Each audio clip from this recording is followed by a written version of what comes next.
नमस्कार मैत्रिणींनो, मी योगिता सचिन देशमुख.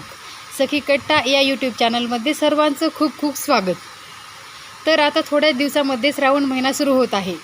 श्रावण महिना म्हटलं की पाठपूजांचा महिना. सर्व प्रकारची व्रत वैकल्ये या महिन्यामध्ये असतात. तसेच आपण सर्वजण श्रावणी सोमवार हा उपवास करतो. तसेच आपण महादेवाची मनोभावे अशी पूजाही करतो. अशाच प्रकारे आपण आपल्या सर्व इच्छा पूर्ण करण्यासाठी, आरोग्यासाठी, तसेच धान्य ऐश्वर्य प्राप्तीसाठी एक मी तुम्हाला असं व्रत सांगणार आहे. तर ते म्हणजे लघुरुद्र. लघुरुद्र हा एक अभिषेक आहे. तर तो अभिषेक महादेवाला कधी करावा, कसा करावा आणि कशासाठी करावा हे आपण आजच्या व्हिडिओमध्ये पाहूयात. तर सर्वांनी हा व्हिडिओ शेवटपर्यंत पहा. धन्यवाद. तर लघुरुद्र म्हणजे काय? लघुरुद्र म्हणजे एक अभिषेक आहे. त्यामध्ये भगवान शंकराच्या पिंडीवर अभिषेक केला जातो. अभिषेक करत असताना रुद्राचे अध्याय असतात. तर या रुद्राध्यायाचे पठण होते. यामध्ये अभिषेक करत असताना विविध प्रकारच्या पवित्र द्रव्यांचा वापर केला जातो. या रुद्राध्यायामध्ये भगवान शंकराच्या विविध रूपांचे आणि गुणांचे वर्णन असते. तसेच शंकराच्या पिंडीवर वेगवेगळे पदार्थ म्हणजे दूध, दही, मध, तूप तसेच विविध फळांच्या रसाने वेगवेगळ्या प्रकारे अभिषेक केला जातो. आणि अभिषेक करत असताना मंत्राचे उच्चार करत असतात. तर लघुरुद्र कधी करावा व का करावा?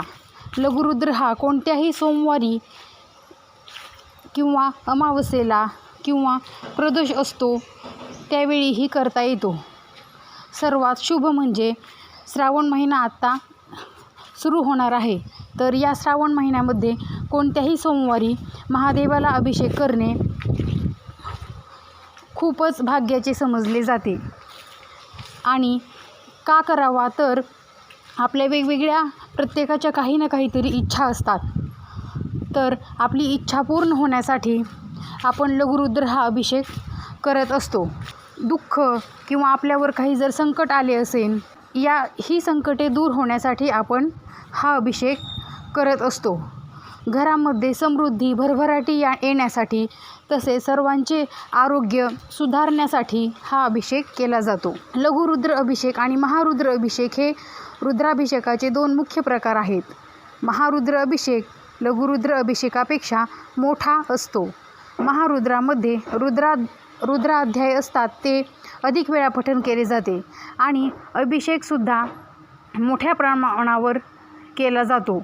लघुरुद्रामध्ये साधारणतः 11 ब्राह्मण असतात. तर प्रत्येकाने एक वेळा मंत्र म्हणायचा असतो आणि बाकी सर्वजण तो ऐकतात. अशा प्रकारे तेव्हा आपण आपल्या सर्व इच्छा मनोकामना पूर्ण करण्यासाठी कोणीही हा लघुरुद्र अभिषेक करू शकतो. तसेच या पूजा दरम्यान भक्त त्यांच्या जीवनातील समस्या आणि आव्हाने दूर करण्यासाठी भगवान शिव यांचे आशीर्वाद मागतात, जे त्यांना प्रसन्न करण्यासाठी सर्वोत्तम मानले जाते. आणि भगवान शिव हे आपल्या अनुयायांना कृपा, भाग्य, शक्ती, आरोग्य आणि आनंद प्रदान करतात. अर्धनारीश्वर म्हणून ते पुरुष आणि स्त्री दोघांच्याही शक्तींना एकत्र करतात. तसेच असं म्हटलं जातं की भगवान शिवाकडे भगवान कुबेराच्या संपत्तीची गुरुकिल्ली आहे. शिव साक्षात भगवान परमेश्वर सर्व 9 ग्रहांवर राज्य करतात. म्हणून त्यांची स्तुती, त्यांची आराधना, त्यांची पूजा केल्याने एखाद्याला नोकरीत म्हणा, करिअरमध्ये, व्यवसायामध्ये, विवाहामध्ये जर अडचणी येत असतील तर त्या दूर होतात. भगवान शिव हे सौंदर्य, आराधना, कल्याण, सामर्थ्य आणि आनंद यांचे अवतार आहे. लघुरुद्राभिषेक पूजा खरं तर विविध प्रकारच्या भौतिक इच्छा प्रदान करते आणि आंतरिक शक्ती आणि शांतता वाढवते. श्री रुद्रमचा जप शिवाचा आशीर्वाद प्राप्त करण्यास मदत करतो. तसेच एखादी व्यक्ती आजारी असल्यास चांगले आरोग्य असणे भाग्यवान असते, तर ते आपल्याला मदत करते. जर एखादी व्यक्ती अविवाहित असेल, त्याला त्याची लवकर इच्छा पूर्ण करण्यासाठी त्याला चांगल्या साथीदाराची आवश्यकता असते, तर हा अभिषेक केल्याने ती ही इच्छा पूर्ण होते. जर एखाद्याला चंद्र किंवा 9च्या नकारात्मक प्रभावापासून मुक्ती मिळवायची असेल तर ही पूजा अत्यंत उपयुक्त आहे. तसेच लघुरुद्र पूजेच्या मदतीने उपासकांना त्यांचे वाईट कर्म नष्ट करण्याची आणि विश्वाच्या अनेक चांगल्या शक्तींपासून संरक्षण प्राप्त करण्याची संधी आहे. ही पूजा कोणीही करू शकतो, फक्त त्याला शुद्ध भाव मनामध्ये असावा लागतो.